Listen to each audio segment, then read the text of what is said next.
Welcome to the Church of Mabus radio show. It's Friday, 7:14 p.m. Central. Listen to United Public Radio, 107.7 FM, New Orleans. And we got Jerry Avalos here with us. And this show is called Freeballing on the Road to Apocalypse. That's right. Going to be freeballing tonight, fear and loathing in the apocalypse. So here we go. Good to have you here, Jerry. You've been on a bunch. I think you've been on more than probably any other people. I know Micah Hanks used to come on a lot, but not in a while.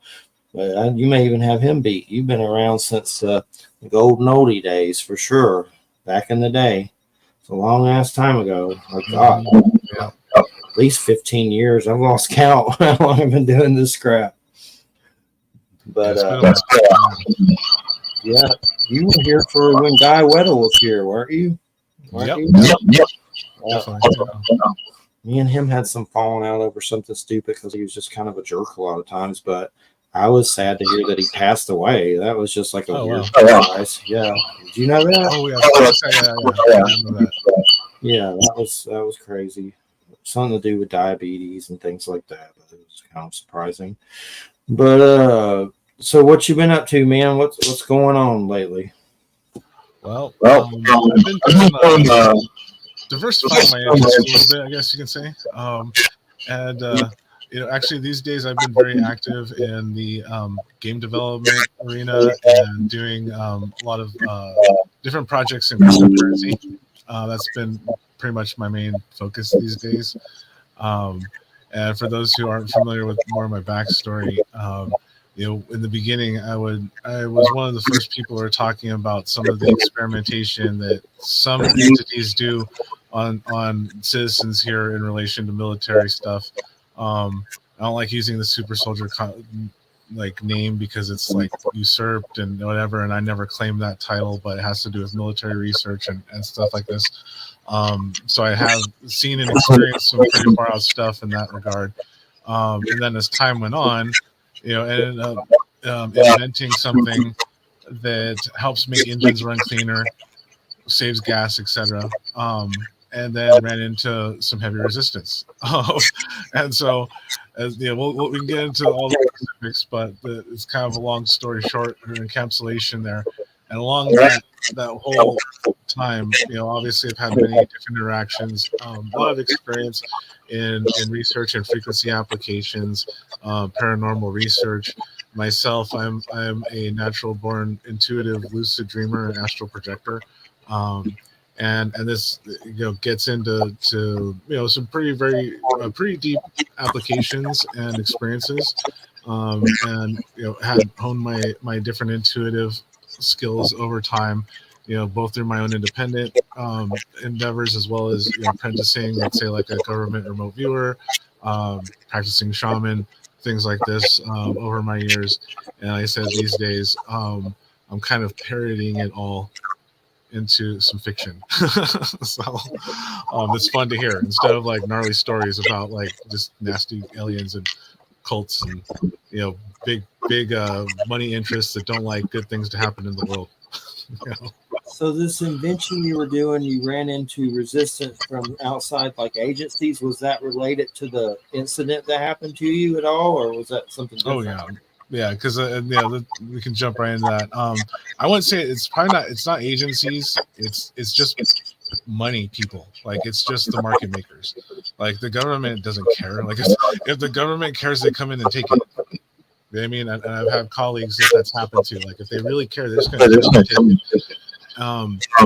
But now private interest is where you get those spy games and some other just dangerous stuff because we're talking about something that they feel threatened by in some way, and that's not even the stance I took. Like I never took like an overzealous stance on like, hey, we need to change this now.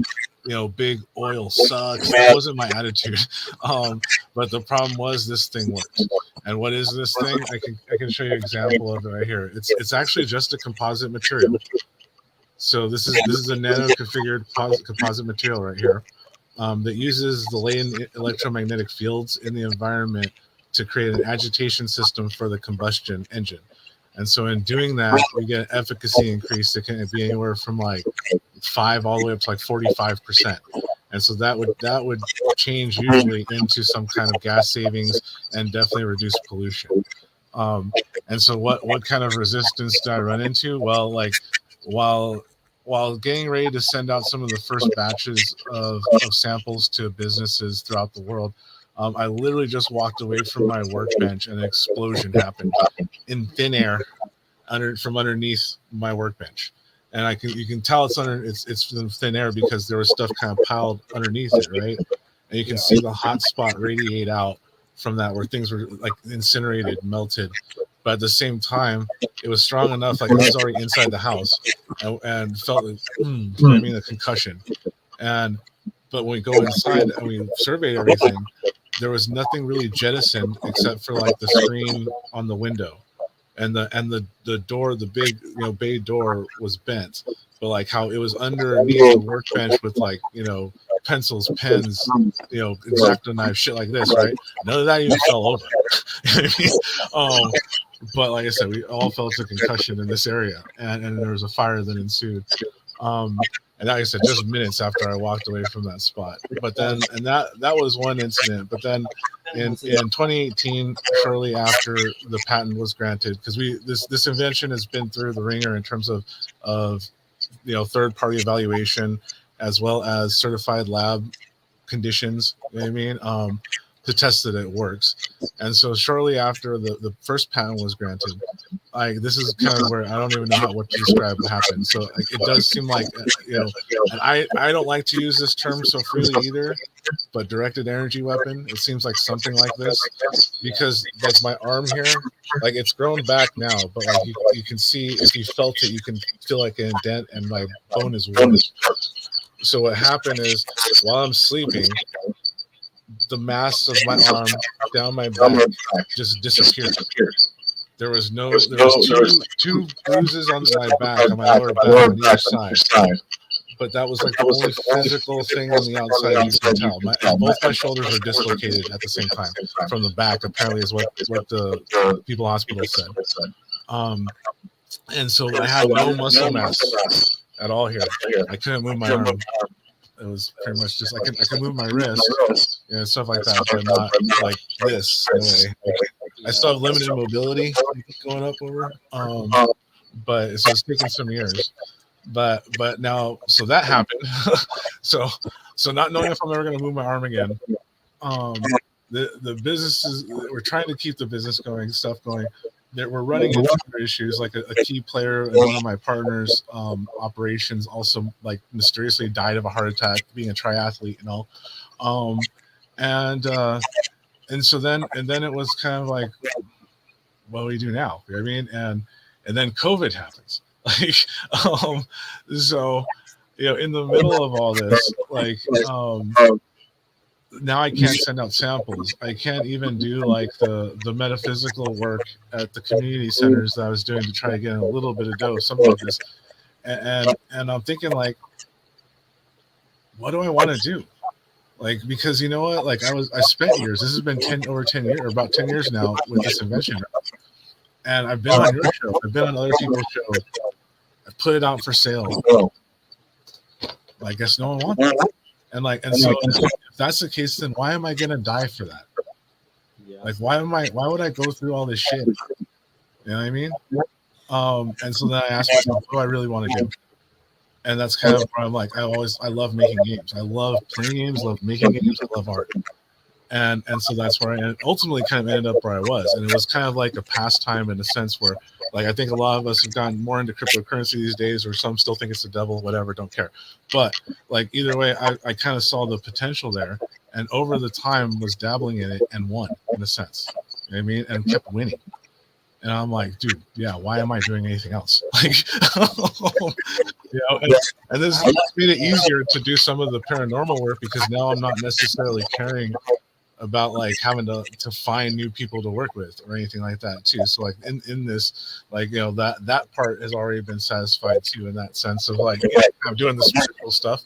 And then, like I said, ultimately what I'm doing is I'm trying to make, like, I'm parodying a lot of what we see. Like, for instance, I'm working on a game right now that I'm calling UFO Showdown, where you're having like the everyone in the universe having the representation in this UFO shootout thing, and like to compete for the Draconian Cup. You know what I mean? And just kind of parodying all the different things we've heard, like the humans our ship is gonna be a black triangle. You know what I mean? And stuff like this. And in the background, though, I mean, the inventions there. I have partnered up with someone who is head of a hydrogen company, and so like while rights and purposes, I let him manage that portfolio. I'm like, here, you deal with it, because you're the one talking to the nuclear regulatory agencies. You have the lobbyists. You have, I mean, there you go. You deal with it. And so that's kind of what's going on there. I know that's kind of a lot from just the one question, but so jump on in. Yeah, going in hardcore.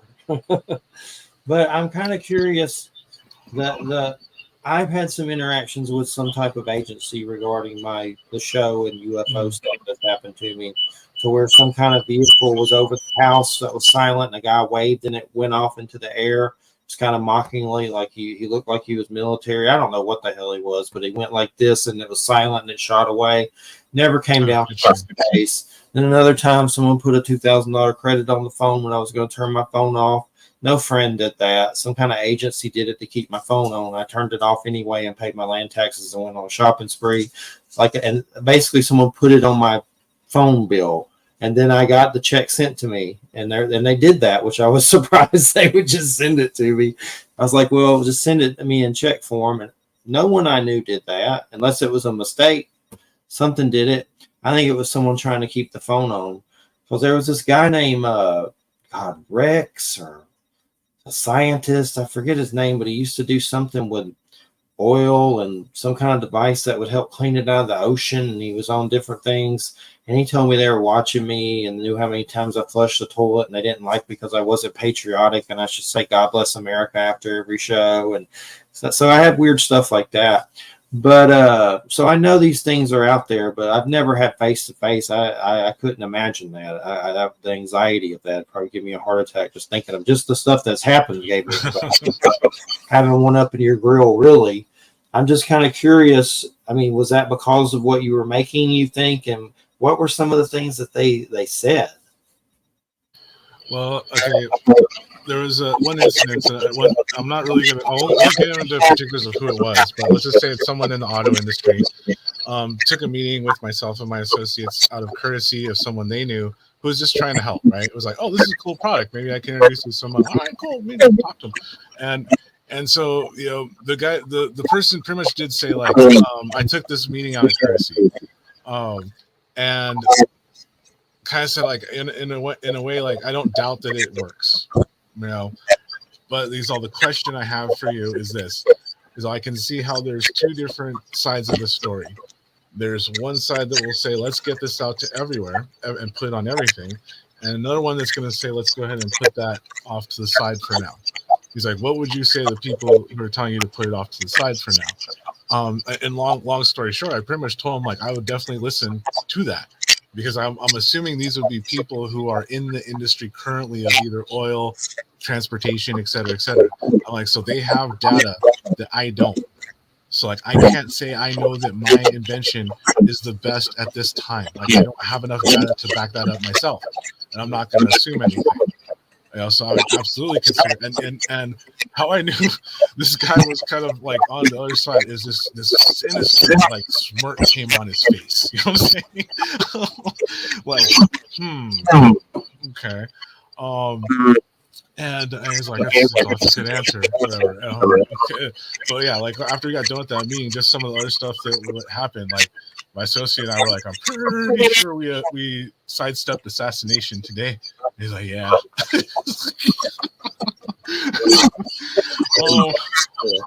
Oh yeah. They're known for this. And a lot of these people don't like the real villains don't reveal themselves to you, because their job is unseen. You know what I mean? At least the main ones. Like I've had stuff like, for instance, some really tricky stuff.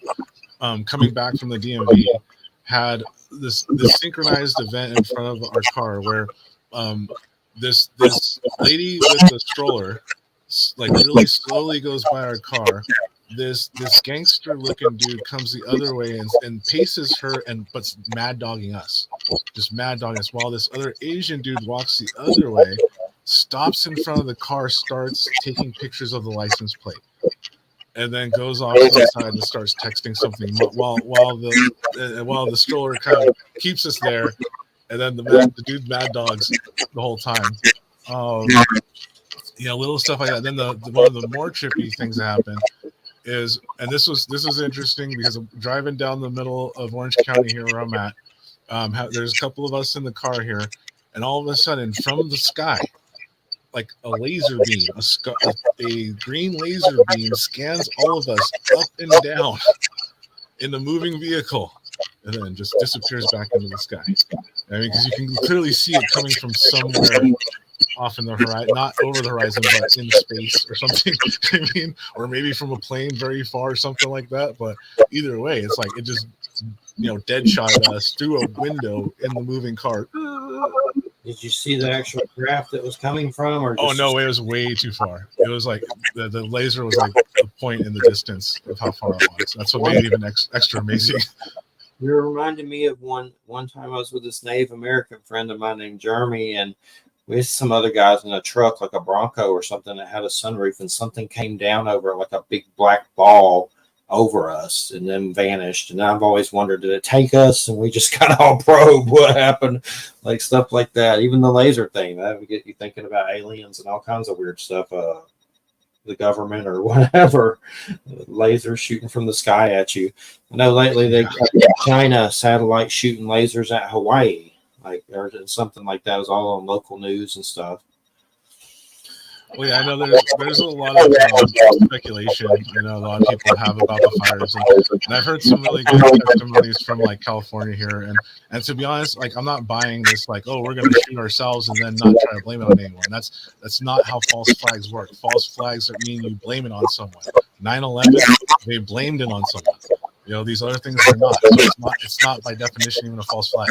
It could be an experimentation if that's what happened. But like how we see in Paradise, like those people are saying, oh, these are directed energy weapons. They were showing places that weren't even in Paradise. And people from Paradise were going on shows saying, like, you are telling lies. That is not our highway. Like, I live there. Here's where blah, blah, blah. You know what I mean? But the community can be brainwashed. And that's one of the other reasons why I've been stepped back from doing the shows and all sorts of stuff like that. Because even though they talk about being aware, they're just as asleep as most of everyone else. And honestly, just as racist. That's the other thing too. Like they just want a blonde-haired blue-eyed person to tell them about Native American shamanism more than an actual Native American. Yeah. And I know I sent you the article about the microwave pulse things, and I'm someone that used to kind of giggle about that kind of stuff, 5G, blah, blah, blah. But I do think there's something going on, and those things, I mean, I don't really know in the long run, but I just know a lot of people I've talked to are fighting and who normally don't. And a friend of mine got locked up who is like that's ward of the state now after fighting with his wife. And they used to never fight when I lived with them. And now just a lot of different stories from different people of stories of people like they're going crazy. So, I mean, I don't know if it's cosmic rays, but what do you think about the microwave pulse thing? Because that stuff he's looking at, I don't know how accurate it is, but it's kind of like a weird weather map where it picks it up, supposedly. I don't know how the hell that dude's looking at that or where he gets the tech to look at that, but supposedly he's saying that these rays are just bombarding us right now, microwave pulse rays. Yeah, that's interesting link. I checked it out, and I found that new type of basically weather radar that is, and now I guess that data is open to the public, and so there's different universities that also publish it too. What was it called again? NextRad is the array, right? And so if you look up NextRad and what it is. Apparently, it's an updated kind of Doppler radar system, and so having these pulses, that's normal. Like so, when you're seeing pulses in a radar system, that's how they work. They send out pulses, and then they register what comes bouncing back at them. And so and that one in particular, they're trying to use to predict tornadoes. And so if you look at that map during that time, you see a system coming down through the tornado belt. So it makes sense to me why it would be on the high frequency mode that you can see. But if you look into it, they have the low frequency mode and high frequency mode means they're pulsing faster than others to kind of track things quicker. So to me, seeing it pulsing faster while the system is going through is probably what it's meant to do. And what now microwave, I think it's misrepresentation of the bandwidth there, because that's UHF bandwidth that's happening there. And UHF is like the old TV system. And so in a lot of ways, what's pulsing right now through that is minuscule compared to what was happening when UHF was the TV bandwidth. You know what I mean? Now, do I think that it's possible that, I'm sorry? Oh, I was just saying it's sending out pulses to get weather data, and that's probably what it's reading on there. It's like these little feelers. Yes, exactly. And what now, do I think that there can be other insidious applications of this? Hell yeah, absolutely. And like, do I, and like you're saying, people fighting each other, et cetera, et cetera. Yes, this is on purpose. Like, and this is one of the things that if you flash back when I started talking publicly about what I knew about the mind manipulation stuff that was going on during those MyLab kind of things, it was specifically about some of this stuff. And people thought I was definitely like, they're like, no way that's going to happen. And they're like, yes, it is. They're doing it now. And it's not like one bandwidth that does this. And think of it more of like a subliminal thing that's going on. And you can track a lot of these things, because if they're targeting you, you can use a radio meter to find like a standing wave. Like, there should really be very few, if any, standing waves in a sense in your area. So like, what does that mean?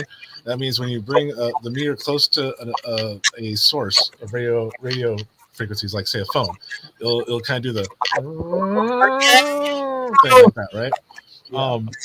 Now it should only be one directional in the sense of like, I'm going towards something that's emitting it. It shouldn't like have a hot spot in the middle of the air where it's like there's nothing there, and then it goes, you know what I mean, on all directions. So that kind of stuff has different, either entrainment applications, surveillance applications, weaponization applications, things like this can definitely be used off of that. And you would in theoretically, if you're trying to weaponize this and even test it on your own people, you would be using a multiple phase array in a sense. So you'd be using more than one frequency, because you'd want to have like a full map, because you'd be able to, and some frequencies can penetrate the body, some of them can't. And if you use all of them, now you know everything inside of you at the same time. And like, do I think they're doing that? Hell yeah, I think they're doing that, because they can. And it's not that it's not that hard to do once you have that money and knowledge. And they did it to you, it seems like, with the weapon thing that happened. That seems like that's what they use. Yeah, no one knew it. I mean, I've had multiple doctors look at different types of practitioners, and one of my longtime general practitioner doctors, like, I've never seen anything like this. And like, they explain like especially like they say they're in one spot, they're localized, they don't go laterally around you and then down, all this other stuff like this. So maybe somebody in that sort of deep, military top secret might know what happened, but no one else does. We've had a few things where glass exploded that it seemed like it was connected to Christina on some level, but there's also things like that where I know they can do stuff like that. And I know we've had some slaps on the bed and RV, which we thought might have been a ghost, but you wonder about all this stuff, from paranormal to weird things doing things to you. I wouldn't mind finding some kind of equipment that's cheap, that maybe see if there's anything weird around me, because I swear I feel like I'm on a list lately. All the crap happened to me, just pain-wise. But I know once I also had that Robert Duncan guy on. I don't know how well you know him. I don't know him that well, but he made something. Then the CIA used it or something, and he's a whistleblower. He was on, and I was like, well, that's one that's going to get me on the list probably. That was. So I don't do them that often, but I feel like it's going on. It's definitely it's on. Yeah, and Robert Duncan's legit. Yeah, and I've talked to him multiple times, and he is who he says, and he knows what he does in terms of electrical engineering. And but yeah, and when it comes to paranormal, there is easy things that you can do to verify. Not everyone's cell phone these days has an FM radio transmitter, but if it or a radio transmitter basically, but if yours does, the apps that do the scanning, like the more popular one, Ghost Radar, actually will do the radio bandwidth scanner. But if it doesn't, it'll use the Bluetooth one. Bluetooth kind of brushes into that RF frequency a little bit. It's not quite the same, but it's close.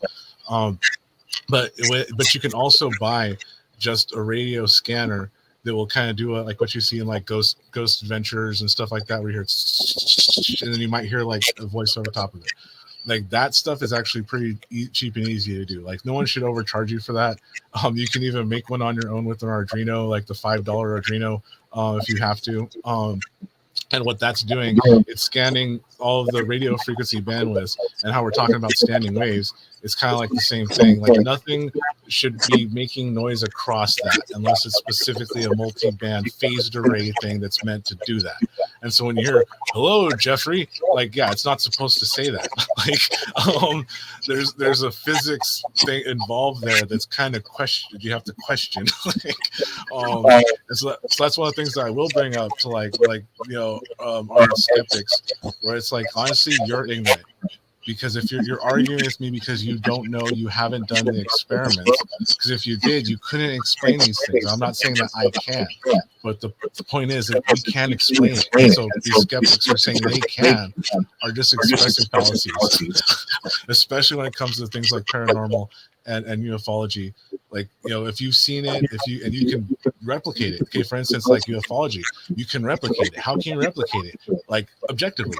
Okay, it's a little bit more difficult, but if you can get a hold of third generation night vision, look up anywhere in the world, you will see stuff that shouldn't be moving the way it is, in the very least. And so, like, you can't explain that. As someone says, "Well, that's the military." Oh, really? Then that means the military can go out to freaking ET, man. Like based on your physics. Well, not to get into this too heavily, but I've kept up with those Skinwalker Ranch shows and beyond Skinwalker Ranch shows. That shit has gotten insane. Like they're just basically have Bigelow personnel, Colonel John Alexander, and the one thing that keeps happening, there's two different shows, Skinwalker Ranch, the main one, and then there's this Beyond Skinwalker Ranch. And then they had that Chris Bledsoe guy on Summoning UFOs with a former CIA analyst that I forget his name, but there's two guys with Colonel John Alexander, and he starts summoning light phenomenon and has like neurology stuff on him and things like that. That guy also has a book called UFO of God. If you get a chance, look it up on Amazon and read. It's in the Christian section, and all these people are under it going, we can see lights in UFOs now too. And Colonel John Alexander on the book says something like, you can be one of them or something. I bought it but never finished reading it, but it creeps me out like in a John Carpenter kind of way movie.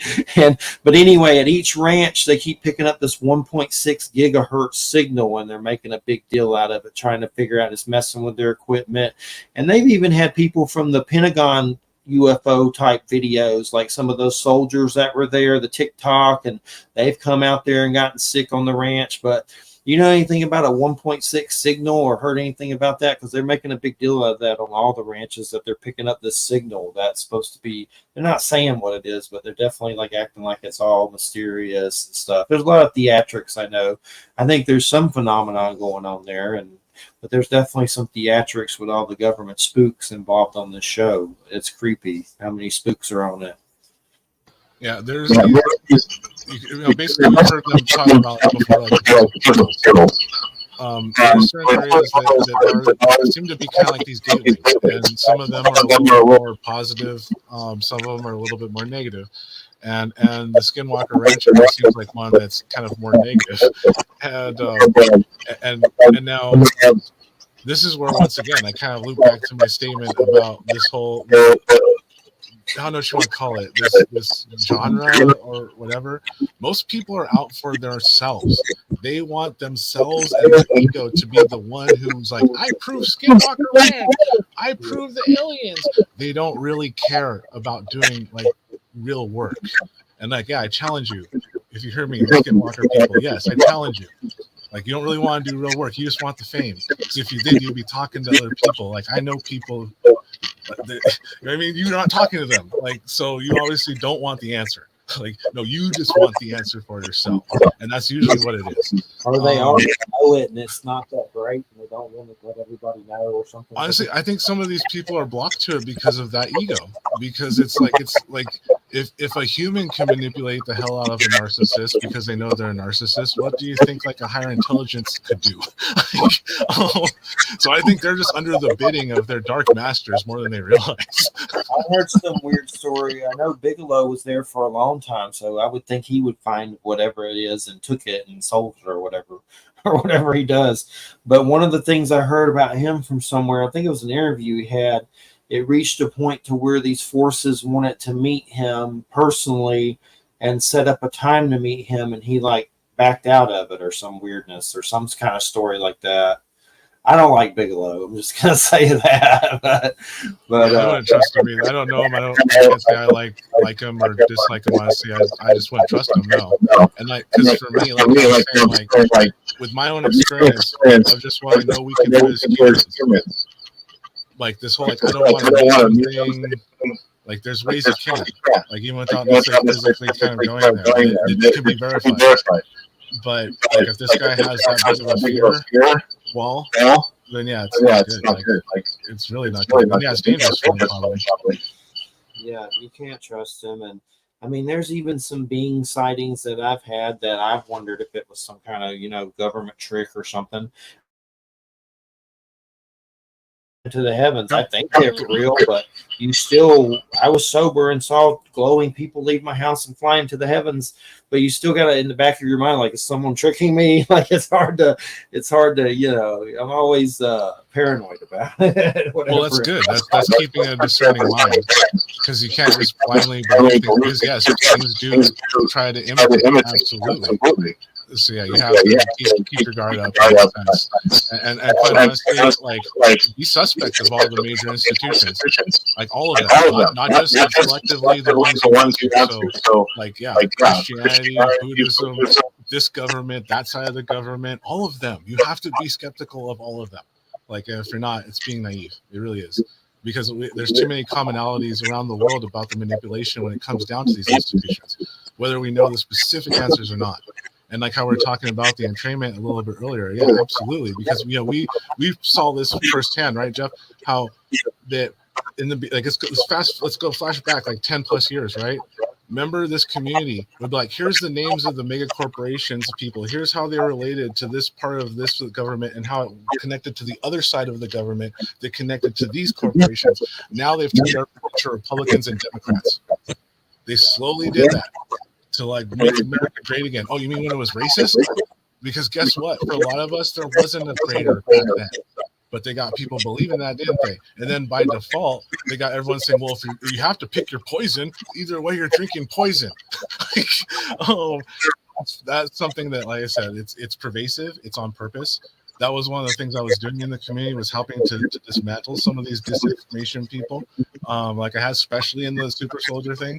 And we can see how it still persists. You know what I mean? That there's that, like, I think, I don't know if you saw, but like the popular, one of the popular presentators in the arena, James, how he got punked by a YouTuber pretending to be a super soldier. You see that one? Talking about, yeah. And that's what I was saying, like how if any of you, honestly, if you want to speak at those conferences, just keep being persistent. They will let anyone on stage. Yes. Circus. Like I've never really. I think there's truth to that kind of stuff, but what I've seen is like a big circus. I think one of the first super soldiers, I had Penny Bradley on recently. I mean, I thought she was legit in a lot of ways. I enjoyed that, but one of the first ones I've ever had on was this, I can't even remember his full name, Aaron, and he was like a super soldier with dolphin hybrids or something. I didn't know what to make of it. I didn't know him, but I mean, part of you is always like, but what was his name? Do you remember his full name? That was Aaron McCollum, yeah. And I feel, because I haven't heard from that dude ever. Well, yeah, because he had to take a step back. And honestly, like I had a big role in that, because I called him out on his stuff. It was offline. I told him, like, I know what you're doing. Like, I know it. and like I said, I tried to give you an out, but you didn't take it, because what was happening is like him, Corso, and Duncan, like they contrived a story. Like they actually did have some top secret background. Like I've heard some of it, and that's way more convincing. You can tell they actually did it. You know what I mean? But then they contrive this story about Seagate and blah blah blah blah blah, which is based on other people's stories. Some of them might be true, part of them might be true, but then they conglomerate it together. And then that's how it happens. And so I've had people come up to me after that whole thing and say, they approached me and said, hey, we can get your story out, but we'll integrate it into this story as being one of our stories. I mean, and that's how that disinformation works. And these are concerted efforts. Like, I don't necessarily know the background on their scenario, like who put them up to it, but like how I've seen other ones where there's very, very large political and commercial endeavors behind them trying to pump this disinformation person up. Absolutely, yes. That was what I'm saying. It's crazy. That was one of my early interviews back with the dolphin floofer guy and some other stuff that got me in trouble. But he was on I think that was the only person I've ever had on that's like, I'm a super soldier or whatever. But I mean, I think there's truth to it, but I didn't know much about it. There absolutely is. Yeah, and because he was definitely in the Coast Guard. Corso was definitely like a one of the most deadly Marine snipers. I mean, these things are real, but like it's some of the other stuff. And that's what I tell them. It's like you make it worse. Like you're not helping. You know what I mean? Because at the same time they're being manipulated through their own ideas. So we end up the dolphin hybrid story or something. But I mean, do you think what level do you think a super soldier? I know you don't call yourself that, but was that kind of some of the stuff you went through consider kind of in that arena? It's classified in that, yeah, I guess so, by a lot of people. Because for myself, what I remember was essentially, because I'm a natural lucid dreamer astral projector, I'd be doing my thing and out of body, going wherever. And I remember meeting someone who asked me like, oh, I know, because what I used to do is recreate my like Nintendo games in my dream and like play them as if like I'm the character in my dream, right? So Mario Brothers, whatever it was. And so this character comes in and says, hey, I see you like to play these games. Do you want to play some different types of games? And I'm like, yeah, sure, why not? Not knowing that it was essentially one of these kind of weird esoteric recruitment things. And so at one point, it became pretty obvious that these things weren't games. And yeah, I got into a lot of stuff that you hear from a lot of different whistleblowers and experiencers, and how you do have a certain echelon of cultists, elitists, who do very dastardly shit. And there was certain details I was privy to because of it. And so, like, for instance, like one of the things that we'd be doing, we'd be playing a type of war game, but it was like a multi-timeline war game where we'd be kind of manipulating different aspects of realities by either kind of trying to place certain assets or certain areas, but also kind of like a butterfly effect thing where it's like we knew that you had to also impact the chain of causality in like a mundane way before any of it happened. And so it'd be like this puzzle of like you go back in time to go ahead and try to manipulate whatever person or whoever might be in this position once you get to that next spot. And it was this very intricate thing, right? And it was all associated with what I came to find out was Edwards Air Force Base, because I realized these were like real locations that I'd be kind of coming and going from at one point, because there would be times I wasn't sure. I'm like did I walk home? What the hell just happened? You know what I mean? I couldn't say that I was dreaming. I mean, it was just very strange. And it did have to do with military stuff, absolutely. And there really wasn't, like, there was training, but it wasn't kind of like, oh, you load this gun and no, it was none of that. It had to do with what sounded a lot like what you hear from people who talked about the Yellow Book project. So that sort of timeline viewing kind of technology had to do with kind of like how to use that. And so that's kind of when I heard this person talking about it, different people talking about it, like I could tell who probably seen something similar and didn't know what the hell they're talking about. And so now, like, that's been usurped in terms of the Yellow Book. all sorts of stuff like that. Here, I'm the one of the people saying like, okay, I apparently have had interactions with this stuff, and it's been acknowledged by these other people. No one's ever talked to me about it, ever.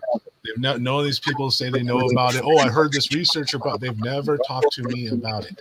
Like I said, because there's a couple of different reasons. Number one, yes, the mind entrainment part. Number two, racist, because they want the blonde hair, blue eye, blah blah blah. I saw that at the Super Soldier Summit. Max Spears. They'd rather have this cokehead represent everyone because he's a good-looking white guy who's just lying to everyone. And like, I know it's not a popular opinion. People love Max Spears, but guess what? He was a liar. I confronted him there. I'm like, I know you're wrong about these things, dude. He's like, well, you gotta say what you gotta say. You know how it is. I'm like, not really. just like I confronted Casbolt. You know, Casbolt likes to come off as Mr. Tough Guy, but he's not. And I've noticed a lot of that stuff is really weird. And they want blonde hair, blue eyes. I mean, a lot of people think Nazis are still running the program, so that makes sense that that's what they want. And the whole Trump thing seems kind of like that, rebirthed in a weird ass way. So I got a guy, Eric Grimsrud, that comes on that broke down Trump to mean Mabus, and he has the craziest chart that I still don't understand, but he thinks Trump is Mabus, and when this devil comet runs, that something bad may happen to Trumpelgooch and tie into that quatrain. And I don't know if it's going to happen or not, but I think Trump definitely has some antichrist attributes that maybe he even wants to be that kind of a thing. Like he fantasizes to it or something. But Mabus, Eric's been on before, is pretty bone chilling. I hope he's not, because that's I don't want to be the Church of Trumpelgooch. So. Oh, man, but yeah, I mean, that's actually, come to think of it, right? This whole Trump thing. Okay, once again, let's rewind a decade plus in the quote unquote conspiracy world. Like, remember, everyone was worrying about a president that was going to try to stay in office after they were voted out. Like, where were you guys on this one? Like, we were rushing on the Capitol with them. Like, that's what I'm saying. Mind manipulation. I have another colleague who's a musician, actually, but just used to roll to a lot of the metaphysical conventions and things like this and all those circles. And he asked me at one point, he's like, am I tripping? Or did they purposely turn all the granola eating vegans into Trumpers? I'm like, yeah, dude, yes. He's like, you're one of the only other people who noticed that. I'm like, yeah, because I was there. I saw it. Like, all these people turning, they're saying they know the government's rigged. They know the big companies control things. But here they are now saying, like, make America great again. It's like, oh, but no, Biden is going to save us from that kind of stuff. It's like, oh, dude.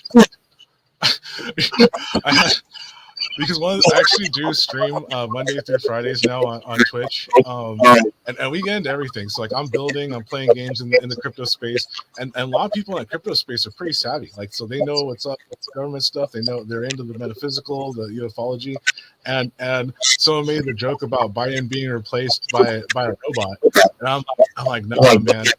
I'm like, Boston Dynamics robots don't even fall over as much as this guy does. Like, I can't stand Biden's like so boring, like watching paint dry. That's like, I think Trump could win. That's the scary part about that. I know, and that's what makes it set up, and that's kind of what I try to tell people. It's like, so they're trying to tell us that these two people are the best America has to lead it. Like, we all individually probably know people who'd be better at managing the country than any of these two dorks. Jesse Ventura, baby. And you see how Jesse ran to the hills, man. Like, he used to be like hardcore Republican, and then he got into office, and then he's like, okay, I'm out of here. Yeah. So it sucks, man. It's definitely crazy as hell. It's probably just going to get crazier and crazier as we get to the election. November, definitely. And this Putin a-hole, it's like, will you just do it already? No one wants to die from a nuke, but just do it and shut up. I'm so sick of hearing this little troll gnome. It's like, hey, he's threatening. I doubt their missiles even work. And this is kind of one of the things that I tell people, right? If you're gonna get in a fight with someone, like, if you're gonna get in a fight, are you gonna be like, hey man, my right cross is my best shot, and I'm gonna throw it right now, buddy? Yeah. No, you don't do that. So this tells me they have no right cross. Like he's full of He crap. can't he can't even beat up Ukraine. He kicked his butt. Yeah. I mean, I'm surprised Ukraine lasted so long, but they got crazy, start blowing his people over in Russia and stuff. But I can never get behind the thing that some of these people, Nazis in Ukraine. So it's okay that Putin's killing every single person there. That would be like someone killing every single person here because there's some freaking Nazis. There's Nazis here, so we all deserve to die just because there's some Nazi knockoffs here. That doesn't make any sense. Yeah, no, definitely, yeah, exactly. And it's just a rouge, and it's one of the things we can look back on. Another stories that we keep hearing is how they always need the controllers, right? Because they're globalists. Like there is a term for them. They're called globalists because they want to control the world. Like I'm not like joking. That's what they call themselves because they're a political party. That's part of the big discussion of how the world should be governed. Okay, they need to have two opposing sides. And so they have to have the Russians be the boogie people.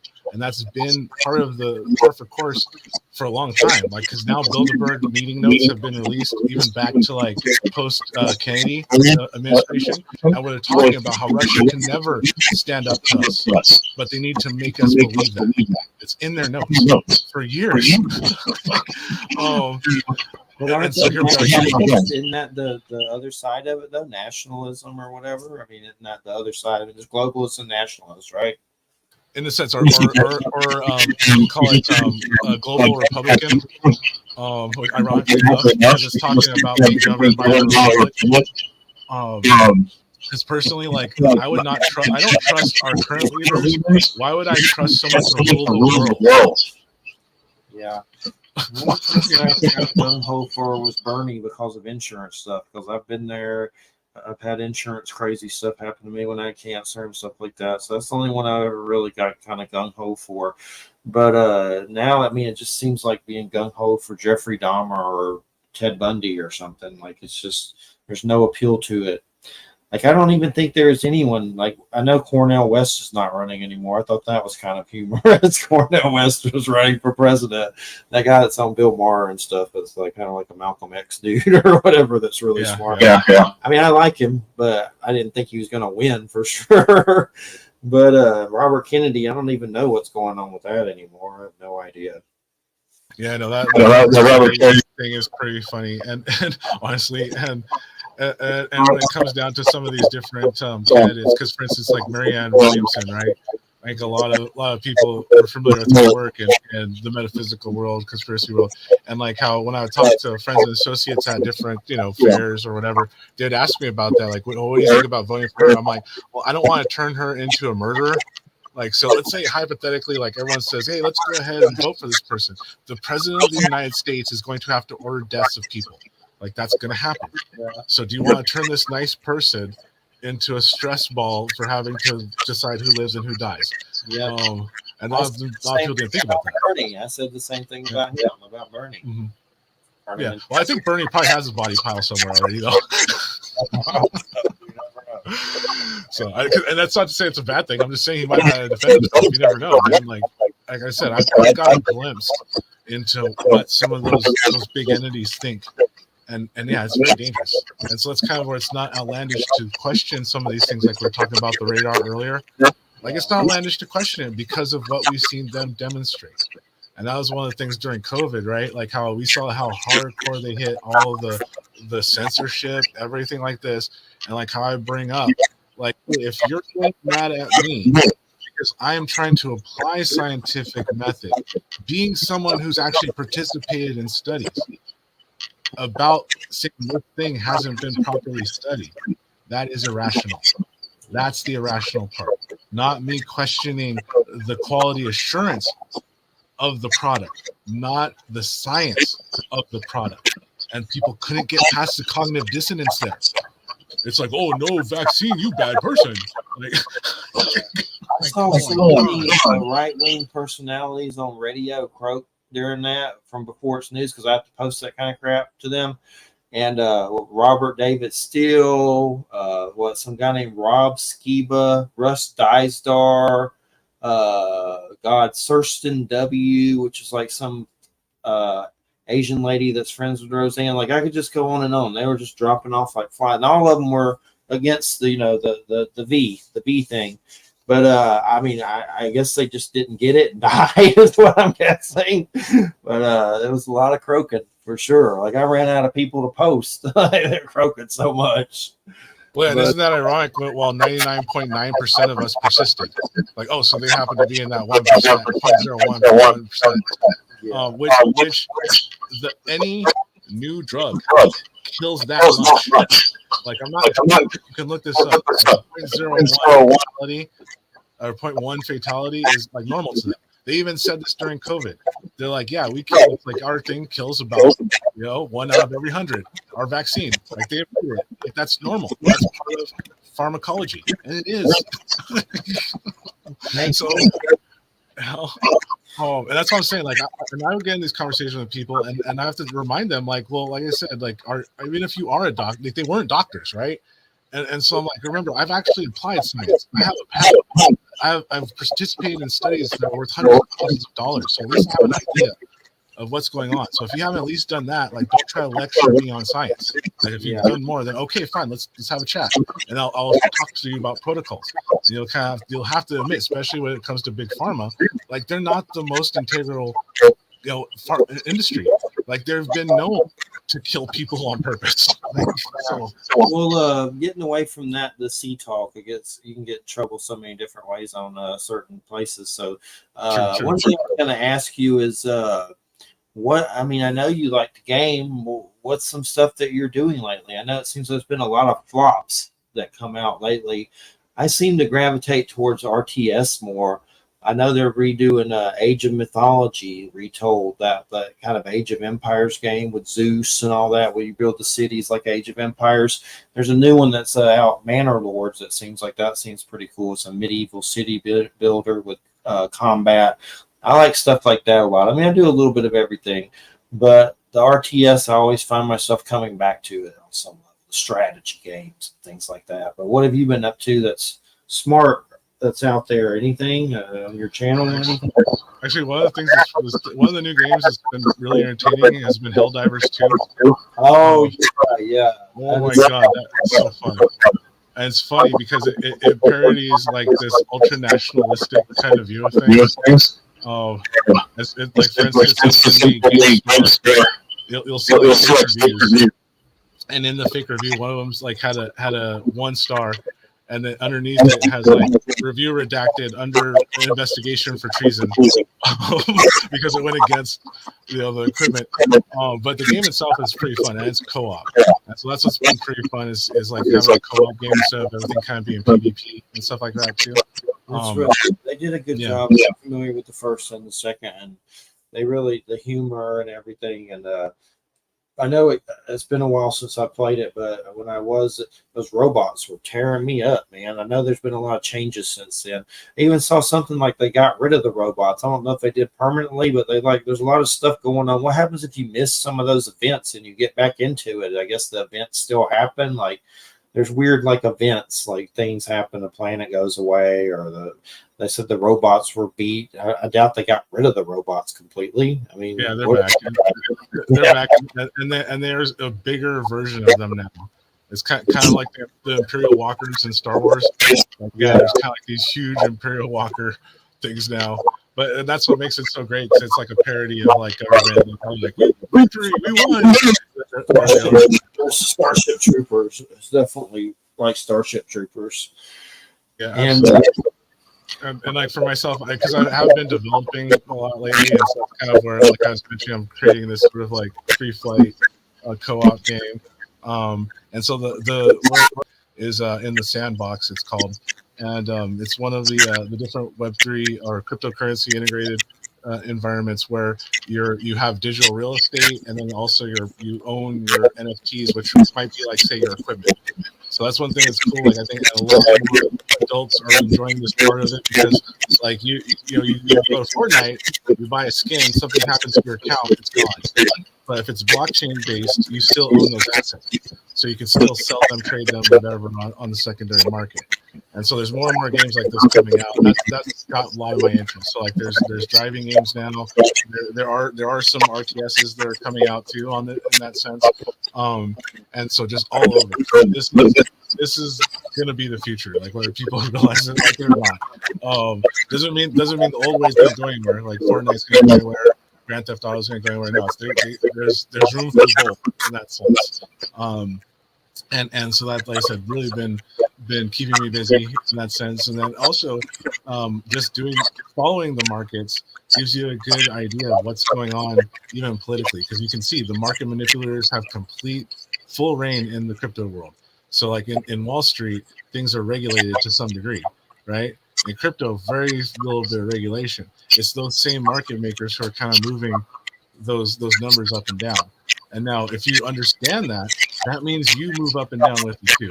And so that's what's been pretty fun. And that's why, like I say, in terms of like my stream, the people who freaking my stream, we all know this, and we love the sport of cryptocurrency, knowing that it's going to go up and down. You know? Yeah, I've never done much with it just because I don't really know much about it. So I've never messed with it. So I don't really know anything about it that much. But I mean, it seems like it keeps growing and growing and growing for sure. And yeah, Helldivers they did a really good job with that.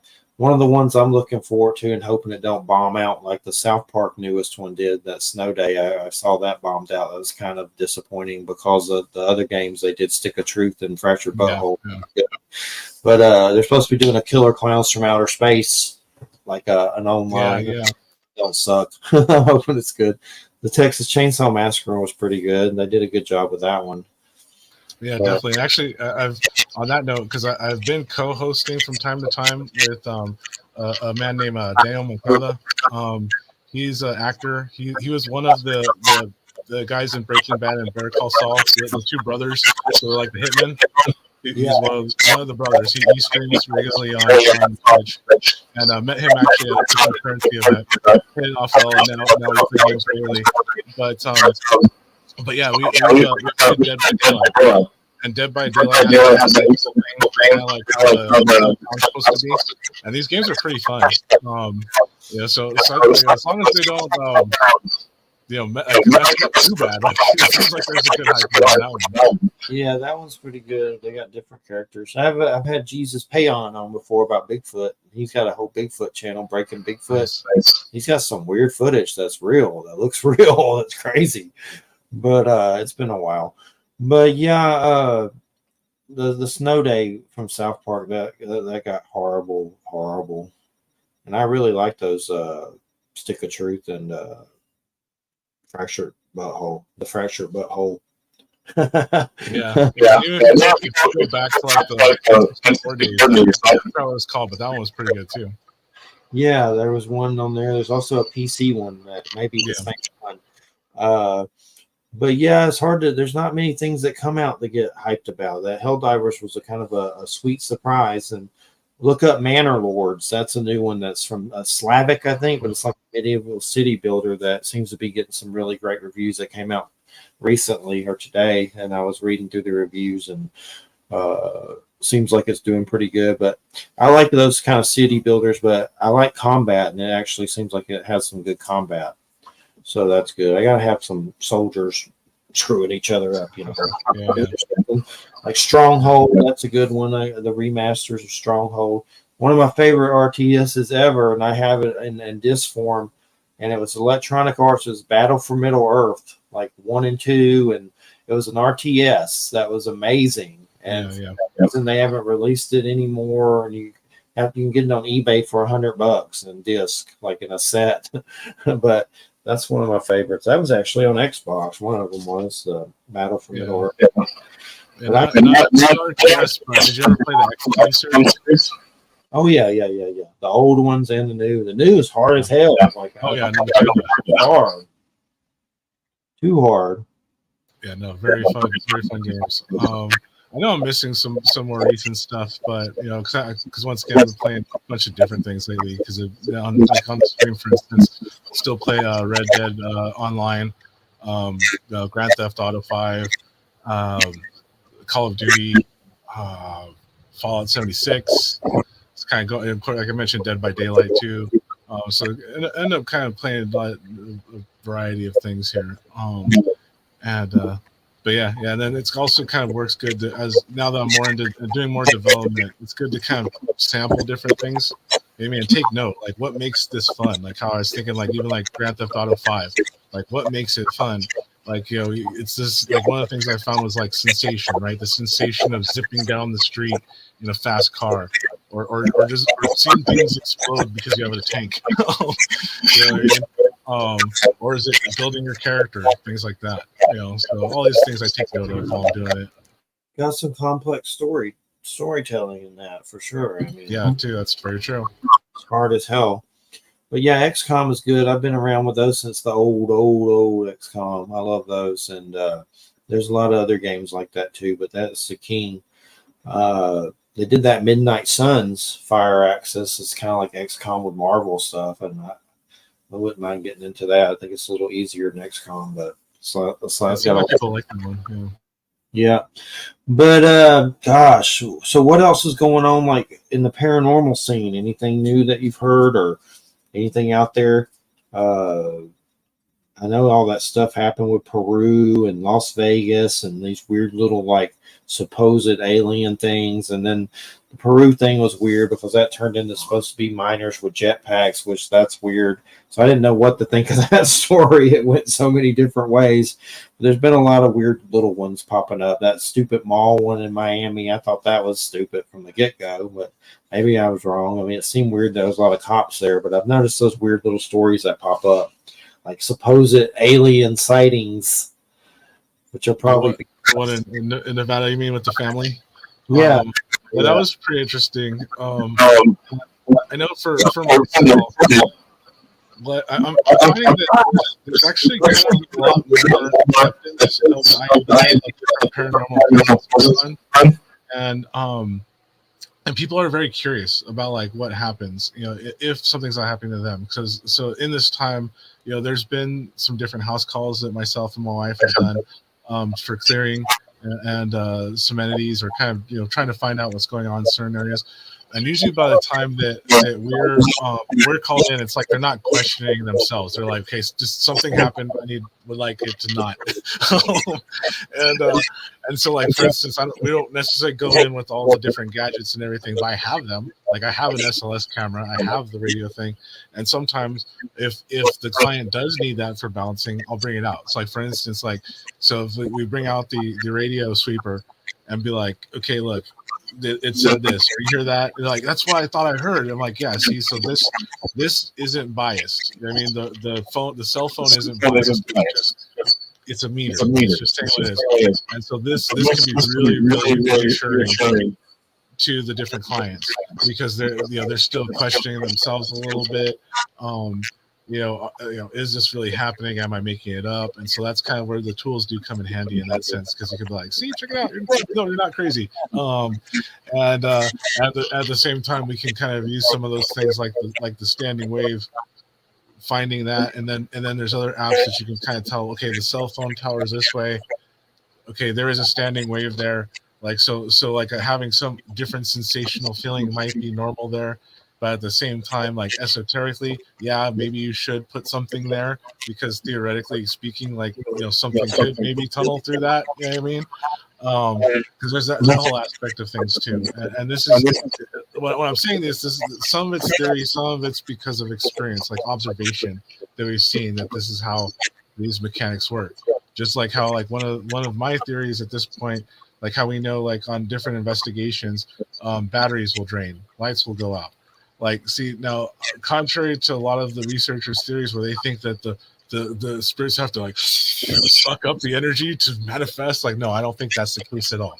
Like, especially in terms of some of the communication that I've had with spirits, they don't need to do that. Like, so what I'm thinking that's a type of entropy. So like kind of high pressure into low pressure. So there's some kind of low pressure that happens, and you can have these electromagnetic anomalies. You can see, like, oh, here's that standing wave. It's talking to us right here. Battery drains. So that kind of tells me there's like a physical thing going on there in terms of physics. Okay, because this entity isn't saying, bring me more batteries. You know, bring me more electricity. No, they don't say that. you know. But you see it on the TV all the time. Oh, they're using it for energy. They don't know this. And that's one of the things that kind of drives me crazy on some of these shows where like they assert they know for sure what it is. It's like you don't know that. Like you're not actually using scientific process here. You're just guessing. Yeah. I don't like a lot of those shows. The only reason I watch the Skinwalker ones because all the spooks are there, so they're obviously up to something. I'm just trying to figure out what it is exactly that they're up to. But most of them suck. And there's, I mean, because once again on the shows, a lot of people who are on the show, they want to show more than they actually want to figure something out. Like that's what they're doing. And like how there's the couple that died after like some kind of possession incident, and now colleagues of mine were directly in talk and communication when this was happening, and they knew I specialize in mortal danger kind of stuff. They never contacted me, no, because they wanted to be the person that solved the problem. And that costs people their lives. Like, do I think I could have saved them? Oh, maybe. Like, yeah. If I could have probably made that thing go away, yeah. I'm pretty good at that. You know? You had any Dogman stuff come up? I've been finding that interesting. Some of the stuff on that. I've watched some of the Small Town Monsters documentaries. And Aaron Deese coming on that wrote some Dogman book, but some of that stuff's pretty wild. The Dogman stuff. Have you had anything come up with that at all? Dogman, no. I mean, but I have seen, there does seem to be an increase of just different type of entities, I guess you can call them. I think this is because of so many security cameras. And that's one of the things that I'll point to, because skeptics often say, well, how come there isn't pictures of everything everywhere? I'm like, there is, dude. Like, you have to, like, and it's from security cameras, which are the most compelling things. And so, like, it doesn't surprise me that there's some strange entities being caught of all varieties. Because at one point, when you get into like the quantum nature of physics, like all bets are off. Like it's kind of like there's like everything and nothing exists, as they say. so that can mean mishmashes of different entities. And then how, like a lot of us know, it's not like we're physically touching. It's electromagnetic force that makes like our fingers not go through each other, things like this. And so it's like the radio signals we're talking about, the receiver transmitters are on the same bandwidth. They communicate, they connect, but if they're not, they move between each other. And that seems to be how reality is working too. And that's kind of like not even that big of a stretch. That's just conventional physics talks about this too. And that's why you kind of see like all bets are off at one point. Like I said, everyone has their theories. It's definitely increased. One of my biggest ones was some cloaked beings standing around a black box, and saw with a friend. We had been partying and stuff, and a cat jumped towards them, and they vanished. And it was like little hooded beings that were kind of skinny. You couldn't see their faces. I know the Greer stuff's kind of controversial, and a lot of people don't like him. I don't know him from a hole in the ground. I've seen some of the stuff, but some of those little aliens he had, I wondered if that was them under the cloak. I don't know, but I still don't know. But my big thing was the black box. It was just the weirdest part of it, seeing some kind of weird black box. They were standing around. And then the friend saw it, and we both agreed we saw it. And then a cat jumped, and they vanished. This was in my early 20s, but I've asked him about that again, and then he don't remember it. And I know he remembered it then. I've had that happen a lot where someone sees something with you, and then you ask them about it later, and they don't know what the hell you're talking about. And you're like, you agreed that you saw it then and acted like you saw it with me, and now you don't know what the heck I'm talking about 20 years later. but people forget or get mind wiped or whatever. I don't know, but been a lot of stuff. Well, because people get afraid, and that's one of the things that, like, I'll say to people these days, like when they say, "Well, I don't believe in UFOs, I don't believe in ghosts," I say, you know what? It's probably better you don't then. Like that's fine. It's probably safer for you that you don't. And I'm not here to convince you. I'm not going to try. But so yeah, go ahead and believe that. You know. But like how I'll say to others who have more open mind is the fact that like when someone does have these experiences, whether someone else believes it or not, it's their physical reality. It changes them. And this is one of the reasons why myself and my wife made our nonprofit that we do our metaphysical work from, because sometimes you need to play counselor to someone who can't talk to anyone about the ghosts of the UFO they saw. And they're going to be ostracized, made fun of, et cetera, et cetera. And so, yeah, it's not about convincing people. That's not what I'm here to do. I'm here to work with those who kind of are here to kind of try to find more answers as well, because no one has all the answers for sure. That's a lot of mine. I've had UFOs over different houses I've lived in. It seemed like they were there because of me on some level, and I don't want to be an ego hound or I'm the chosen one, because I don't believe that, but it did seem like that. And there were witnesses, but a lot of times I sit back and wonder, did they take me? And I really don't know. I don't know. People say you should get hypnotized. I guess I would, but what if I don't want to make up something if it didn't happen either? What if they just didn't and I just saw that and that's it, But you always have the paranoia and I know I have some PTSD from some of it. There was times I was afraid to come out of the house. It seemed like there was something genuinely there that was there for me. I saw them in the windows, flashing white lights like some kind of alien with a headgear, and then the craft, So there's things where I wonder. Like there was one time I was walking down the road here in Florida, and a big rusty orange ball flew over the street, and I was walking a dog, and nothing was holding it up. No helicopter, no. I looked like, is there something holding that? It was just like a big orange rusty ball that floated over the street. So there's things like that where I wonder, did they get me then and I just don't remember it? Maybe that's why I am crazy on some levels and have some issues, but you don't know in the long run. So that's the hard part. Just, you saw it, but then you can get paranoid and think you were taken. But what if you weren't? You just saw it. Or what if it was astral only? Or, I don't know. That's just it. I don't know. Yeah, and what it has to do with this, kind of time factor, because like, for instance, especially when it relates to sort of, paranormal UFOs, you kind of have this fourth dimensional time thing that's going on. And so like, if that's happening, then yeah, like the blank of time of like, where was I? Anything could have happened in that interval, like you're saying, from when you kind of saw it and then not. Absolutely, that's what I mean. It's like things can get kind of weird. And then yeah, don't force it if you don't feel like you want to know right now, because like I said, when you're supposed to, the answers will come, because your own mind, body, spirit apparatus is capable of tuning in and finding out what happened. And it's capable of spontaneously showing it to you if you need to know it, or if you truly want to know it. And so just trust that. That's what I always tell. There's been some things where I've wondered if they took the car and messed with us and stuff like that when that one passed over the truck. And once I was driving by myself and got kind of sick thinking about it, so that made me wonder. But I still just don't know. But I know I've had instances of extreme fear with not wanting to go outside when a lot of it was happening, because it just sucked you up in the sky or something. So there's been a lot of that, but not like I used to. I haven't had any in a while, but a few little small things, but nothing, no big crazy UFO things. There's one time in Kingsport, Tennessee, I swear I saw a giant mothership in the sky with little ships docking in it. And it was the weirdest. It could have been military, I don't know, but it seemed like something out of Star Trek or something, or Star Wars, like you're just watching it. And then I looked it up, and there was a lot of other people seeing stuff in that same area in Kingsport, Tennessee. So that was interesting when you find other people. But there's Jay. How's it going, Jay? Hey guys, how's it going? It's going. Got out of work, so I'm here.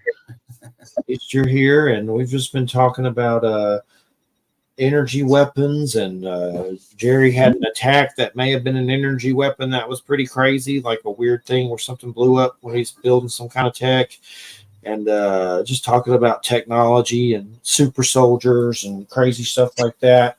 And then got into some gaming because he has a Twitch channel, but and then 1.6 gigahertz signal on Skinwalker Ranch. We're talking about that and frequency. So you and your Mrs. Jerry, what do y'all do? Do y'all do hypnosis, or is it like more of a what is it? Well, there's different types of modalities that we know. I'm not a hypnotherapist, neither is she. If I need to know, if I can do, I guess in the shamanistic terms, it's called a soul retrieval. So I can kind of do what I need to do to kind of see if I have to. And so in that sense, that's one of the good things about that type of technique. Now, there's different ways different shamans will do that soul retrieval. I will do the actual projection if I have to, so I can kind of go and check it out. And how do I know that I'm right? Well, I'll know information that I shouldn't, that should be verified by whoever I'm working with. So I'll be able to see the thing and be like, oh yeah, there was this thing on the wall, right? Like, yeah, it was, and I'll describe the thing, and they're like, yep, that's a thing. So I know I'm seeing the right instance. Soul retrievals can kind of like lose a part of yourself. I know I've read about it and talked about it, but I mean, there's times lately where I feel like I'm extremely distant when I'm trying to talk to someone or whatever. Like it could be we too, but it's a little too much. Like there's something else going on that seems like, I don't know, it's just something off lately. But I mean, soul retrieval, what exactly is that? Like retrieving fragments of yourself that you've lost because of trauma? I mean, what does that entail? Essentially, yeah, it's kind of like the Native American kind of way of talking about addressing your trauma points in your life. And like I said, there's different ways that is done. Each different practitioner has different methods to do that. But ultimately, what it has to do is to identify these different trauma points, seeing what can help rectify them, and then taking it from there. You know? How do you get them back? Because I feel like parts of me packed up and went on vacation without telling me, and I'm trying to get them back there. Like little mini piece escaped the lab. and a lot of times it's one of those things where it's like easier said than done, where you listen to that little version of it, even without having to ask the projection part. If you in a sense ask them with an open mind, like without projecting something just jumps into your, like that's what you want to listen. Because it's probably going to be that source. And that kind of gets into intuition in general. For instance, in remote viewing, this is what you're looking for. Like you're looking for the quote unquote random thoughts that come in. And so even on there, you're delineating, okay, this is my thought over here. I'm going to write my thought because a bus just went by. I'm going to guess this right here because I think the target's here. And then for some reason, sharp just came to my mind. I'm going to put sharp over here. And then you're going to find that as you keep doing this, those random things are going to probably correlate more to your target than you guessing. And that's remote viewing and how they delineated that. But that still works on our personal intuition level.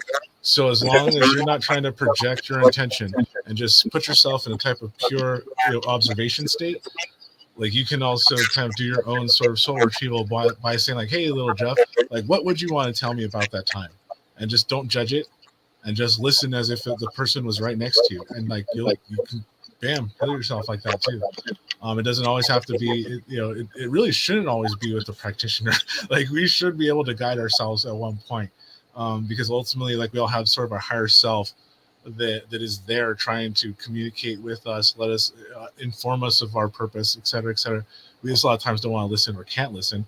And a lot of times that's not even our fault because there's been generational programming that's meant specifically to keep us from doing that. And that's why I said be highly suspect of all institutions because they're trying to cut you off. They try to put something between you and quote unquote God. You know what I mean? You have to go through this prophet. You have to go through that prophet. You have to No, you don't. You don't. And like I said, I'm like how you mentioned that sort of healthy skepticism of how do you know? And that's one of the things that I bring up. Okay, if you were a person who every day since you were born woke up in the dream world as conscious as we are talking, and something jumped in front of you and said, "Hi, I'm an angel. You should do what I say." What would you do? I'd ask for some ID. Exactly. Yeah, like why would I believe you? Yeah. Why do I care? Yes, and this is something that I've been doing for decades. I'm 45 now. I'm not the oldest. I mean, I'm still pretty new to the game in a lot of ways. But yeah, it's been doing it for a while, and this is why I kind of bring back that healthy skepticism. Like I didn't think those were the real aliens at first.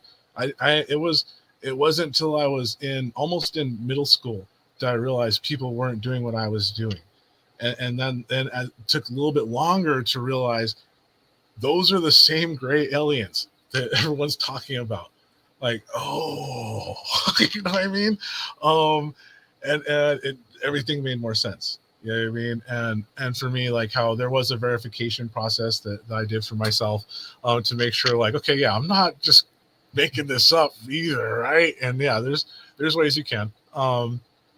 And so that's one of the things that we would be doing in terms of working with others to try to help them. But then like how the property cleansings and clearings also come up. Like we had a client who had purchased a house that the previous owners, there was a murder suicide. And so they didn't necessarily like feel anything, experience anything, but they were going to come in. They're like, hey, we would like someone who's familiar with these kind of things to at least kind of come in and check it out. And that was pretty interesting for especially us as researchers, because we didn't necessarily go in and look into all the history before we went there. And we kind of just, oh, okay. And we've seen where it was. And we're like, all right.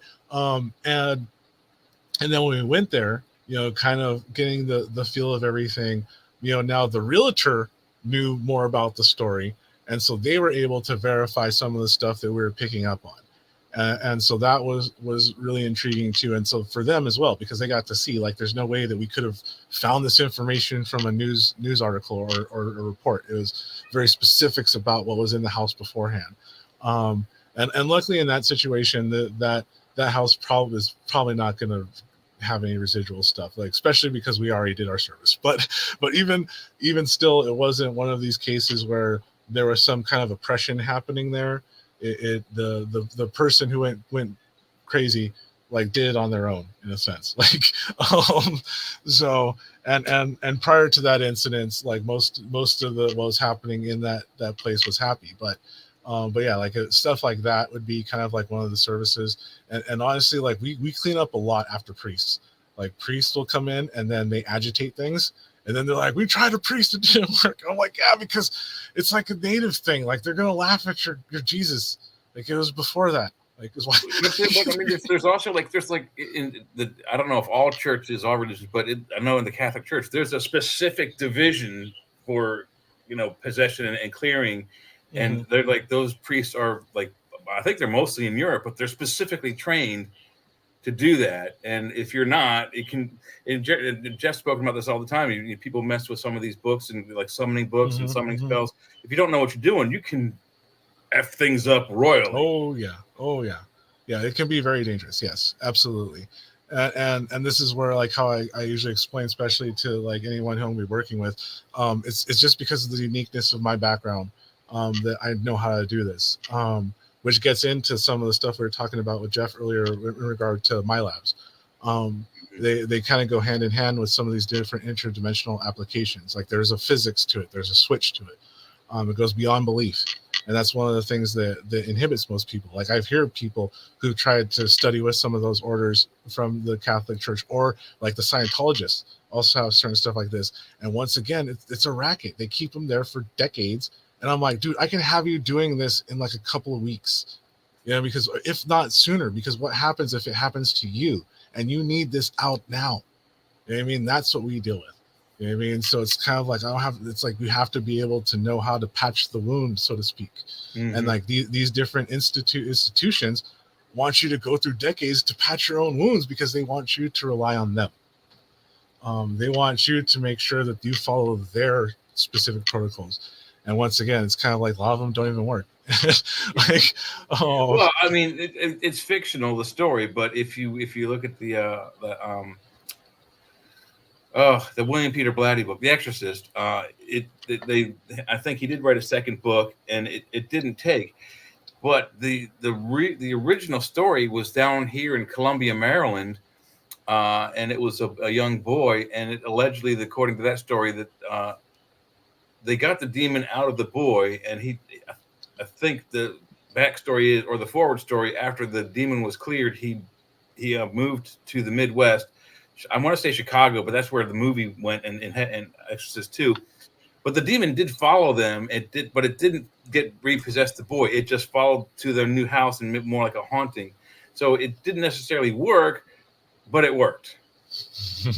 Yeah, and the big factor can be also the person themselves. Mostly it's the person themselves. Like, something, it's kind of like almost like in a bacterial infection.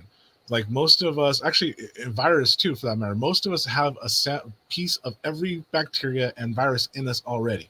It's just they're opportunistic. When we have a downturn, it expresses itself. these things are very similar. And so there's different fortifications that people can do to kind of help repel this. And so in this instance, maybe whatever happened kept it outside of that person's field, but not all the way out. I mean, and yeah, these things can definitely happen. And you know, and this is where, you know, the term demon can be kind of loosely applied to a lot of different entities, but not necessarily all entities are demons. And so that also plays a factor too, because like how if something and usually in terms of practical conversation and things, usually when someone talks about a demon, we're talking very usually about a type of contrived anamorphic thought form, and because for instance, even like these entities that may have been seen throughout ages, who people call demons, are actually some other kind of entity, like they're from someplace. Yeah, or more a misperceived biological entity, perhaps reptilian, alien of that kind of nature. Because there's lots of pictures, paintings rather, not pictures. I mean, if someone had a picture of a demon, good God, they'd make a lot of money. But there are lots of paintings of demon essences, demon entities in medieval paintings on the way back. They all tend to sort of have a greenish reptilian tint to them. Almost all of them do.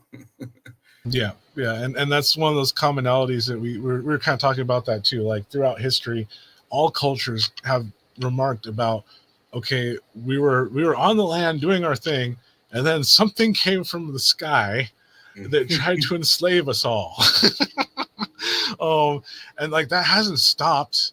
You know what I mean? And that's one of the things that we kind of keep hearing. Almost every culture has that same story, and it's the gods' names change, but their abilities remain remarkably similar.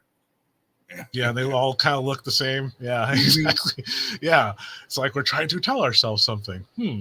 And yeah, they're in that sense. And this is why I tell people too. Like at one point, it's like because I know, like we're talking, it can be very scary to some people.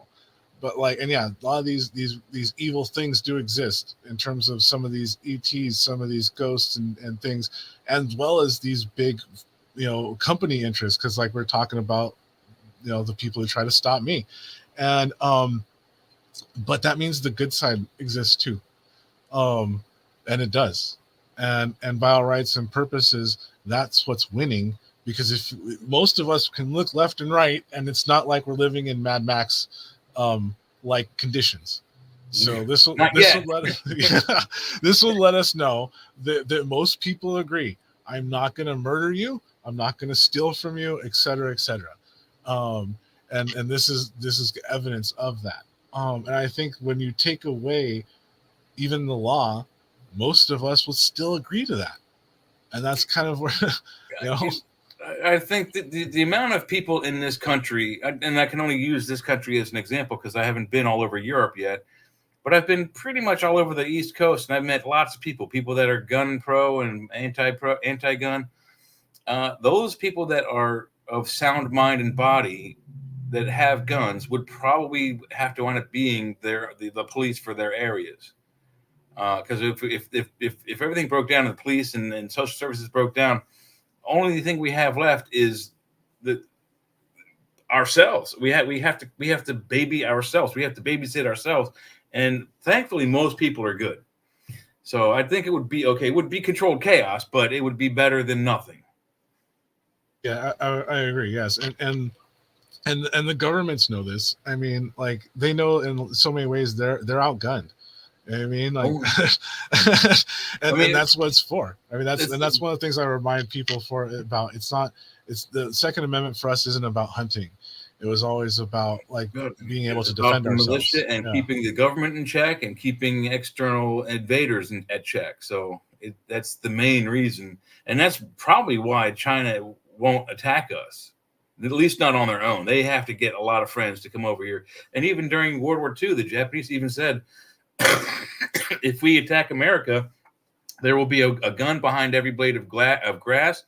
And then after they did attack Pearl Harbor, I think it was either an admiral or the emperor. I can't remember who, but they said we have awoken the sleeping giant, or we have something that awoken a giant or tiger. I can't remember the exact quote, but yeah, they knew that they opened up Pandora's box and they were in for the fight of their lives. Yeah, absolutely. And I think that ultimately, like you're saying, most people are good in the sense that they agree not to murder, steal, et cetera, despite the laws. And in terms of like even like China and this rhetoric that's going on, like I tell people, I highly doubt China will want to go towards the United States. I'm like, because it would be the equivalency of like the manager of Walmart going on the loudspeaker and telling all of its workers, start killing all of our customers. That one over there, get that one too, please. They're not going to do that. We're the ones giving them the most money. Like, is it the rubles? No, man, that's not giving them anything. And like, who else are they going to trade with? And this is what we're saying. It's a contrived, controlled competition and conflict, including what's going on with Russia and Ukraine, in the Middle East, etc. And that's because obviously the Middle East is a hot topic. And like how I have different associates who are very adamant on either side of that one too. And like how I kind of tell them, like, especially like in relation to Palestine, like saying like how, dude, those people are in on it too. Why? Because they didn't attack military targets. They went after civilian targets. If they went after military targets, the world would have been, yes, Israel, calm down. This is war. But because they did that and they knew what they were doing, so you can't assume those Palestinian leaders, Hamas, is like, oh, you know what, we're really dumb, and I think we should demolish ourselves and instigate a genocide against us. No, like they did, but because they want to control a certain part of it themselves. They're not in it for the people. And so people who think that that's any more than now Netanyahu all of a sudden getting the way he wants to. You know what I mean? They're it really has become an absolute mess over there. Hamas's typical modus operandi is when they are attacked, but when whoever it is, they hide behind civilian shields. And the Israelis, they've been attacked and attacked and attacked and attacked, and they've been pretty tame up till now, seeing that they've been in that situation since 1947. But now it's come to the point where they've had enough. They could care less who gets hurt, as long as whoever's hurting them either gets their due rewards or gets the hell out. They don't care. They don't care how they get to that end result, whether it's killing civilians or not. They want that cancer out of the area, and I can't blame them for their method. I'm not there. I don't have a dog in the fight. I haven't witnessed any of that stuff. I mean, we've seen the stuff on videos and the horrible things that both sides have done. And for years and years and years, I've said, it's like two kids with a toy. Mine, mine, mine, mine. Eventually, the parent comes by and goes, nope, that's mine. You go that way, you go that way. And my opinion for that is someone has to be the parent and either nuke the whole area, give everybody warning, give everyone fair warning, 6 months, a year, 2 years. This is when we're going to drop the bomb. And then the last minute, it's like, hey, this is the last time. We're dropping the bomb tomorrow. Boom. If they don't leave, that's on them. I think that's it's a harsh solution, but it's a solution. Well, I think Israel can, like, in a sense, sort of like mow over like everything there, and they probably haven't. And like I said, this is where, like, I'm not necessarily like an Israel fan. Like, I'm not, like, you know what I mean? I know that they just kind of took that land, and like being Native American, I'm very sensitive to that understanding. Land. It was given to them through. They totally took it. Like, they totally just took it. Like, let's not pretend. Let's not pretend. The parcel that was given to them initially was broken by Zionists, though, by like the by the Zionists, which is different from like Hasidic Jews. You know what I mean? So no, it's not that simple. But either way, like, let's put into context though, right? If any other interest, nation, whatever, just parachuted into Coachella and started shooting everyone up, what do you think America would do? You know what I'm saying? Yeah. We would definitely have a non-response to that. Yeah. Oh yeah. And so that's where, like you're saying, like, it's not like Israel's response isn't like that's surprising. It's like, and that, like I said, they probably showed more discretion than America would. America would just like carpet bombed everything. And just been like, or strategically bombed, like with after the 9/11. I mean, we went and we didn't kill everything, but we strategically bombed the hell out of every sensitive target, if you will. Yeah, definitely. And actually, for a little bit there, I was actually working with the former ambassador of Afghanistan, and pretty interesting scenario over there. And it's kind of, it's really tragic, honestly, because you kind of see that, like, even politically speaking, right? Like, Afghanistan is like old news, even though like everything, like, it's still messed up. Like, there's like basic infrastructure stuff going on there, and it's not necessarily just the Taliban. Like, it isn't necessarily the issue per se. It's like there's a lot of just practical stuff going on there, and bio rights and purposes. Like, the people in charge, like, in a sense, have more integrity than the ones who were placed by the Americans. All of them fled, and they took a bunch of money with them. So, but yeah, but like I said, politically, no one cares. Like, it's just abandoned, and I think how Ukraine's starting to feel this way a little bit now because of the whole thing in the Middle East, and that's how it is. And so it's like, it's not like how everyone wants it, but this is like the nature of the system. They know this. They're using it to their advantage, and this is where, like how we're saying, they slowly converted all the people in the conspiracy realm, metaphysical realm, into Democrats or Republicans by leading them this way or that way. Even though, like I said, you go back in time. Remember, I'm sure you guys remember the big web maps of, like, you would see this company is this conglomerate of this, which funds. Oh, this, yeah. Where are those? Where does everyone do with those anymore? I mean, they don't. They're just saying Trump's going to save us. Biden's better than Trump. Yeah. Oh, so yeah. No, it's some fairly interesting times, but at the same time, the fact that these conversations are happening, your audience is here listening to it, and like how I was telling Jeff here that I do a daily stream on Twitch, and it's cryptocurrency integrated web games and such like this, right? And that crowd knows what we're talking about. Like, even we'll bring up some of the stuff, and they know that they can do that on my stream. Like, we can bring up ufology, you can bring up paranormal, you can bring up Illuminati stuff. Like, we'll talk about whatever. But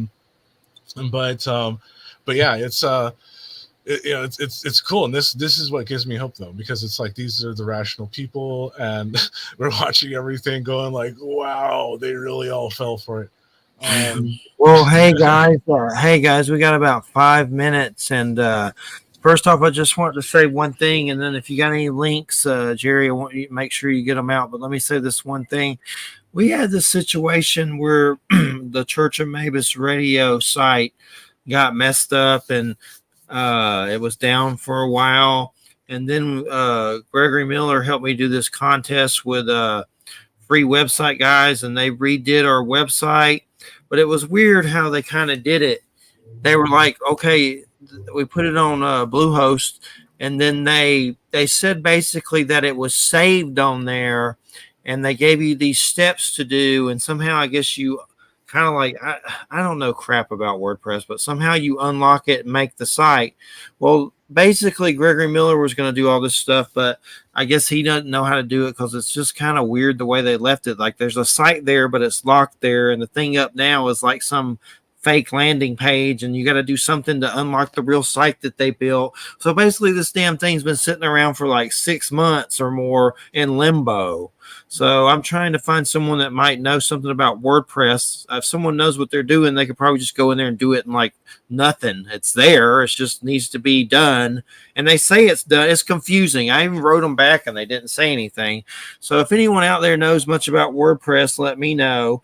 And you can find me on Facebook under Reverend Jeffrey Pritchett, or you can go to our Church of Mabus group. But I'm trying to get this site thing. It's drove me insane. Like, it's just the craziest thing ever. So if anybody out there is a WordPress master, let me know. But I don't know if did you hear a tech thing earlier? I think somehow my mic for my cam was on and not the Yeti in front of me, and I fixed it, and I think the echo went away. But I listened to the show a little bit while y'all were talking and muted everything. It sounded okay. There was a little fuzz, but it was still, listenable. There was nothing that bad, but it seems to be gone now, I guess. but it sounded fine on my end, except for sometimes a little echo. Yeah. But it may have been from that mic issue. I just got to make sure I check it every time. But it definitely was nothing terrible because I just tested and it sounded okay. But I guess, Jerry, well, it's always been a pleasure. And I don't know how many times you've been on, but a lot. And we appreciate it. And this show was called Freeballing on the Road to Apocalypse. We didn't know what the hell we were going to talk about. I think we did pretty damn good. Got some deep.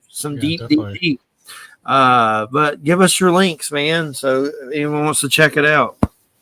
Yeah, definitely. So for all the metaphysical services and products, you can go to thehollowtree.com. So, TheHollotree. So kind of like hologram. So that's where you can see some of the different services and some of the products. So we have some different talismans there. Like here's an example. It's they're made with different gemstones. It's kind of green screened out. And it uses our material. So it's like a specific material, kind of like the patented one, but made for humans and health promotion and stuff like that. Nice. Yeah, and you can also request specific builds, and then also we have different services if necessary in terms of counseling. We could do some of this remote too in terms of cleansings and things like this.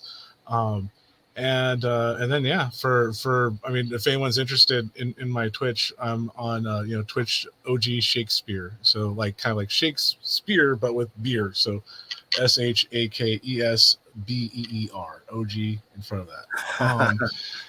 But I am on in a relatively ungodly hour for us in the States. I start at 3 a.m.